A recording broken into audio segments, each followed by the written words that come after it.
দাবিগুলোর মধ্যে হচ্ছে বাংলাদেশ বেতারের কর্মকর্তারা দীর্ঘদিন ধরে যে বৈষম্যগুলোর শিকার, এই বৈষম্যগুলো আমরা নিরসন চাচ্ছি। এই নিরসনকল্পে আমরা চাই প্রথমত যে আমাদের প্রমোশন ডিউ টাইমে যেন আমাদের প্রমোশনটা হয়। আমরা দীর্ঘদিন ধরে প্রমোশন পাই না, একই পদে প্রায় 10, 12, 14 বছর হয়ে যায় আমরা প্রমোশন পাই না। কেউ কেউ চাকরি জীবনে একটা প্রমোশন পেয়ে সে রিটায়ারমেন্টে চলে যাচ্ছে।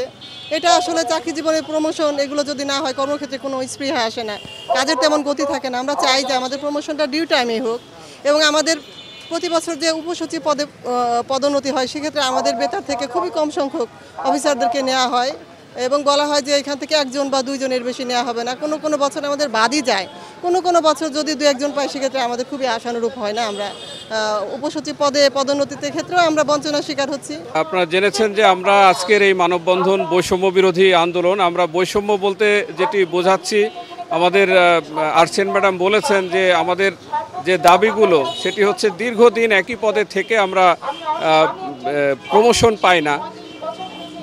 অপরপক্ষে আপনারা দেখছেন যে বিভিন্ন সরকারের সময়ে যেরকম প্রশাসন, পুলিশ বা অন্যান্য ক্যাডার পদ ছাড়া সুপারনিউমারি বা অন্যান্য ক্যাটাগরি তৈরি করে তারা পদোন্নতি দিয়ে থাকে। 300 পদের জায়গায় 900 কাজ করছে, কিন্তু বেতারের কোনো ফাইল সেরকম পদোন্নতির গেলে সেটিকে আটকিয়ে রাখা হয়, বলা হয় যে এটি এইভাবে কোনো নিয়মে পড়ে না, নীতিমালায় পড়ে না, সংশোধন করে পাঠান, এইভাবে কালক্ষেপণ করা হয়। তো আজকে আপনারা দেখেছেন যে গত 2-3 দিনে যেটি ঘটেছে যে অতিরিক্ত সচিব যাদেরকে কর্মস্থলে ফিরে এনে চুক্তিভিত্তিক তাদেরকে সিনিয়র সচিব নিশ্চিন্তে খান স্বাস্থ্যকর অল টাইম পান, অল টাইম হেলদি লাইফ করা হয়েছে। পুলিশদের তাদেরকেও পদোন্নতি দেওয়া হয়েছে। কিন্তু আমরাও চাই যে আমাদের যে দীর্ঘদিনের যে বৈষম্য সেটি যাতে আমাদের দূর হয়। বর্তমান সরকার এই বিষয়টি আমলে নেয়, আমরা যাতে সকল প্রকার বৈষম্য, শুধু আমরা সকল শ্রেণী কর্মকর্তা কর্মচারী এখানে দাঁড়িয়েছি, সবার বৈষম্য আছে, সবার বঞ্চনা আছে। একই পদে আমরা 15-20 বছর একইভাবে কাজ করছি, আমাদের পদবি আমরা পরিবর্তন করতে চাচ্ছি না। আমরা বর্তমান সরকারকে আহ্বান জানাচ্ছি আমাদের এই বিষয়টি আমলে নিয়ে যেন দ্রুত কার্যকরী ব্যবস্থা নেওয়া হয়। প্রধান উপদেষ্টা সহ সকল উপদেষ্টার কাছে আমাদের অনুরোধ, আমাদেরকে বাঁচান। আমরা এখন বাঁচতে চাই। আমরা দীর্ঘদিন থেকে অনারে কষ্টের জীবনযাপন করছি। দয়া করে আমাদেরকে বাঁচান। আপনারা আমাদের চাকরিকে অনুগ্রহপূর্বক স্থায়ীকরণের ব্যবস্থা করেন।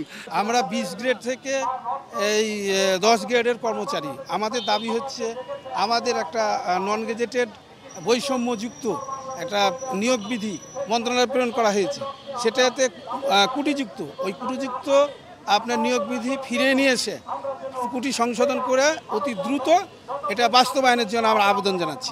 এই মানববন্ধনে আমরা অনিয়মিত শিল্পী সারা বাংলাদেশ থেকে আজকে এই মানববন্ধনে যুক্ত হয়েছি।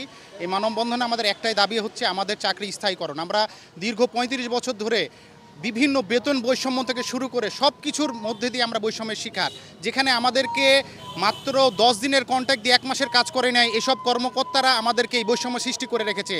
আমরা বর্তমানে আমাদের পরিস্থিতি খুবই খারাপ এবং মিউজিশিয়ান যারা আছেন তাদেরও পরিস্থিতি ভালো না। তা আমরা চাই এই আমাদের সরকারিকরণের মাধ্যমে এবং আমরা সকলে বৈষম্য দূরকরণ দিয়ে আমাদের চাকরি স্থায়ীকরণ হোক।